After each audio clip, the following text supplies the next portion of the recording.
Ndugu yangu ambaye ni mbishi, ambaye unapuuza ushauri wa afya, ambaye unajiona kama unaenjoy maisha, na kupa kisa kimoja. Na sisi wataalamu wa afya, haya mambo tunayaona, tunakutana nayo. Yuko mwanamke mmoja ambaye mume wake alipata stroke, yani alikuwa na pressure, kisukari, baadaye akapata stroke, figo zimefeli, ameparalyze. Yani ni mtu wa kitandani, wa kugeuza tu. Mwanamke huyo amepambana na huyo baba kwa muda wa miaka 2.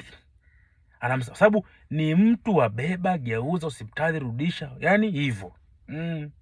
Sasa huyu mama akachoka, akawa anaomba kama kuna namna yoyote ya kufanya mumewe afe, mumewe apumzike, ili mateso anayoyapitia.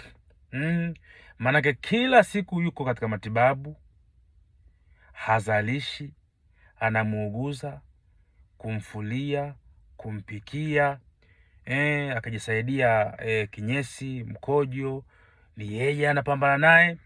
Kwa hiyo naye anajikuta hafanyi kazi nyingine, yuko tu na mgonjwa.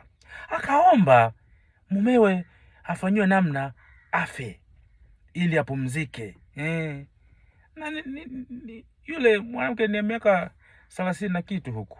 Sasa hii nakwambia kwamba ndugu yangu, una thamani ukiwa na afya. Basi una thamani ukiwa mzima. Ukishaumwa, ukishapata matatizo, thamani yako inapotea, unatengwa, unatupwa na kila mtu.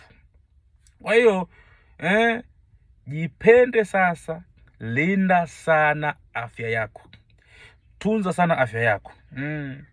Kwa hiyo yule mama tukamwambia, bana, hapa Tanzania hiyo sheria hamna. Hiyo kitu inaitwa euthanasia. Sasa Tanzania na nchi nyingi za Afrika hakuna sheria inayoruhusu euthanasia.